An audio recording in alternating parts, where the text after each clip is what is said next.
1945 में क्रिसमस की रात अमेरिका के वेस्ट वर्जीनिया में एक ऐसा वाकया हुआ जिसे आज भी याद किया जाए तो रूह कांप उठती है। जॉर्ज सॉडर नामी शख्स अपनी बीवी जेनी सॉडर और 10 प्यारे बच्चों के साथ क्रिसमस का जश्न मना रहे थे। हर चेहरा खुशी से रोशन था, लेकिन कौन जानता था कि ये रात एक बुरे सपने में बदलने वाली है। एक ऐसा नाइटमेयर जो आज तक एक ना सुलझने वाला मुअम्मा बना हुआ है। हुआ कुछ यूं कि रात के करीब 1 बज रहे थे जब घर में अचानक आग भड़क उठती है। जॉर्ज और जेनी अपने 4 बच्चों को लेकर बाहर भागते हैं, लेकिन ऊपर कमरे में सोए 5 बच्चे हमेशा हमेशा के लिए कहीं गायब हो जाते हैं। ना कभी उनके जिस्म की हड्डियां मिली और ना ही कोई और निशानात। क्या वो वाकई आग में जल गए या किडनैप हुए? क्या ये आग वाकई में एक हादसा था या इसको खास प्लानिंग से लगाया गया था? नाजरीन, ये सिर्फ एक कहानी नहीं बल्कि एक ऐसा राज है जो आज भी दुनिया को हैरान किए हुए है। आइए इस अनसॉल्व्ड मिस्ट्री का एक एक पहलू समझने की कोशिश करते हैं। जॉर्ज सॉडर एक हार्ड वर्किंग इटालियन इमिग्रेंट था जो इटालियन डिक्टेटर बेनितो मुसोलिनी के सख्त खिलाफ था। यही वजह है कि वो इटली छोड़कर अमेरिका में रहने पर मजबूर था। इटालियन डिक्टेटर के खिलाफ खुल्लम खुल्ला बातें करना उसके लिए मुसीबत बन सकता था, लेकिन उसने कभी भी डर नहीं दिखाया।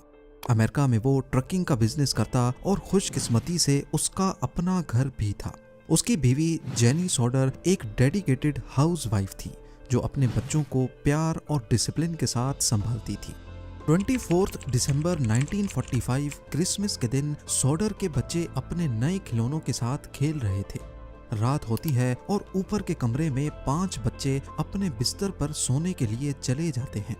रात के करीब 1 बजे जेनी को घर में धुआं महसूस होता है। जब वो देखने जाती है तो मालूम पड़ता है कि किचन में किसी वजह से आग लग चुकी है। जॉर्ज और जेनी अपने 4 बच्चों के साथ बाहर निकलते हैं, लेकिन ऊपर के कमरे में सोए 5 बच्चे अंदर ही रह जाते हैं। जॉर्ज ने उनको बचाने की हर मुमकिन कोशिश की।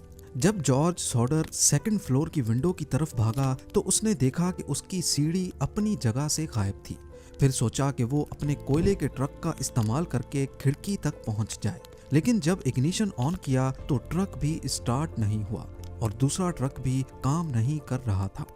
जो लोग वहां मौजूद थे उन्होंने फेयरविल फायर डिपार्टमेंट को कॉल करने की कोशिश की, लेकिन बदकिस्मती से कोई जवाब नहीं मिला। बाद में जब किसी तरह फायर चीफ से कांटेक्ट हुआ तब भी फायर ब्रिगेड हादसे के 7 घंटों के बाद पहुंची। सबको लग रहा था कि किसी वजह से घर में आग लगी जिसमें 5 बच्चे जलकर इस दुनिया से चले गए।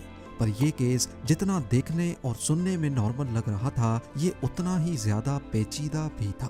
अगली सुबह जब इन्वेस्टिगेशन शुरू हुई तो ऑफिशियल्स ने भी ऐसा ही कुछ बयान देकर केस को क्लोज कर दिया। उनका कहना था कि आग लगने की वजह से बच्चे जलकर खत्म हो गए हैं।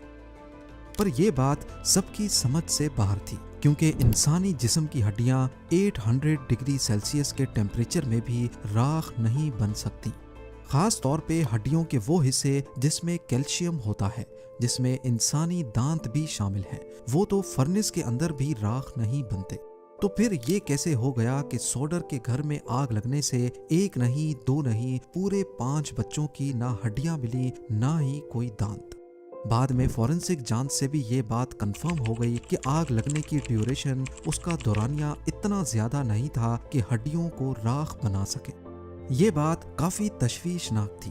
तभी इन्वेस्टिगेशन रिपोर्ट को सॉडर फैमिली ने उठते साथ ही रिजेक्ट कर दिया।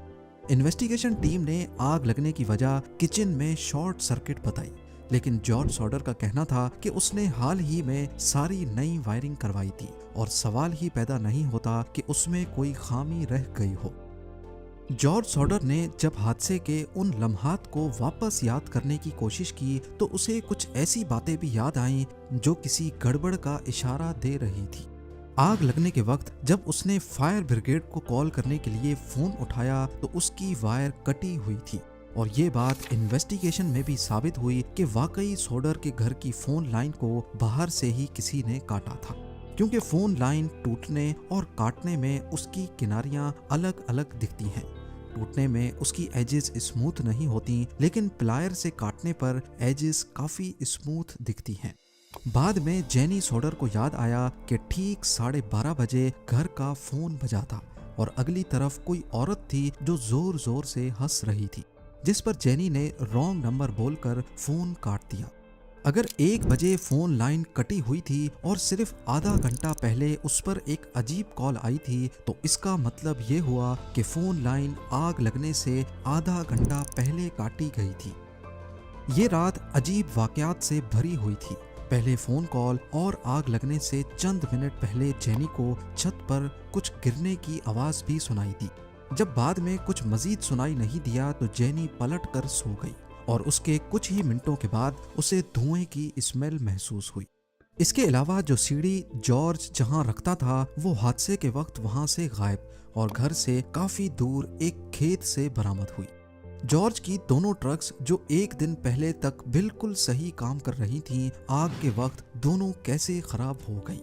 इन सब वाकयात के चलते जॉर्ज सॉडर का ये शक यकीन में बदल गया कि उनके बच्चे मरे नहीं हैं बल्कि किडनैप हुए हैं। पर आखिर इतने शोर में उनको कोई लेकर कैसे भाग निकला। जब इन्वेस्टिगेशन के जवाबात सवालों के बराबर नहीं थे तो थ्योरीज पैदा होने लगी। हर थ्योरी के पीछे एक अजीब कहानी है।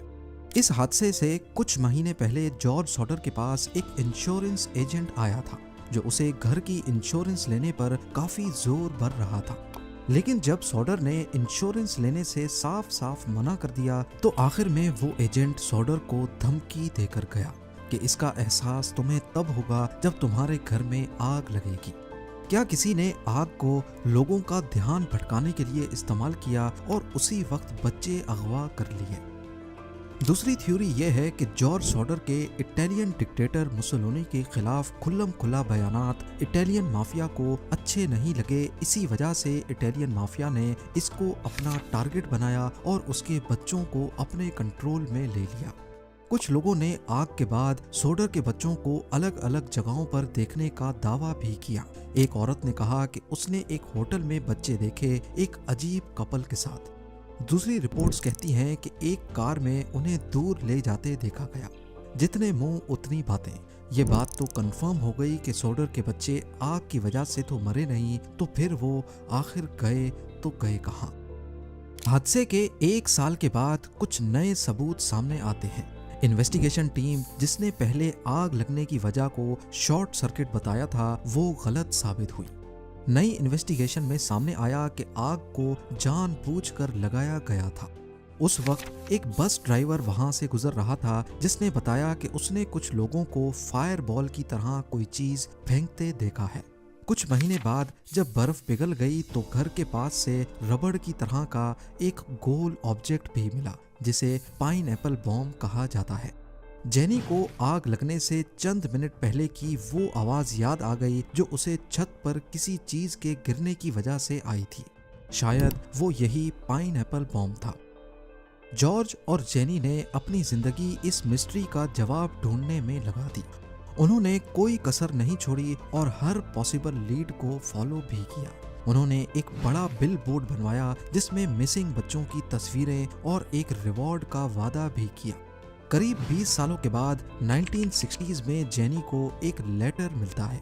इस लेटर में एक आदमी की तस्वीर थी जो उनके बेटे लुइस से काफी मिलता जुलता था और लेटर में सिर्फ इतना लिखा था, लुइस सॉडर, आई लव ब्रदर फ्रैंकी। क्या वाकई ये लेटर गुम हो जाने वाले 5 बच्चों में से एक ने लिखा था या फिर ये कोई प्रैंक था? जॉर्ज और जेनी ने एक प्राइवेट डिटेक्टिव हायर किया जो इस लेटर को इन्वेस्टिगेट करेगा, लेकिन लुइस सॉडर का कोई अता पता नहीं मिला। एक एक करके साल गुजरते गए लेकिन ये मिस्ट्री सुलझ ना सकी। जॉर्ज सॉडर का इंतकाल 1969 में हुआ। जेनी और उनके जो बच्चे जिंदा बचे थे अपने मिसिंग बहन भाइयों के बारे में जवाब ढूंढने की कोशिश करते रहे। जॉर्ज की मौत के बाद जेनी ने फैमिली का घर नहीं छोड़ा। उसने घर के इर्द गिर्द फेंसिंग लगाई और नए कमरे बनवाए। अपनी जिंदगी के बाकी दिनों में वो हमेशा गम की वजह से काले कपड़े पहनती थी। 1989 में जेनी की मौत के बाद फैमिली ने वो पुराना और घिस चुका बिल बोर्ड जो मिसिंग बच्चों के लिए लगाया गया था आखिरकार उतार दिया। क्या सॉडर बच्चे एक ट्रेजेडी का शिकार हुए या किसी बड़ी साजिश का हिस्सा बने? ये एक ऐसा राज है जो शायद कभी सॉल्व नहीं हो पाएगा। उम्मीद है जेम टीवी की ये वीडियो भी आप लोग भरपूर लाइक और शेयर करेंगे। आप लोगों के प्यार भरे कमेंट्स का बेहद शुक्रिया। मिलते हैं अगली शानदार वीडियो में।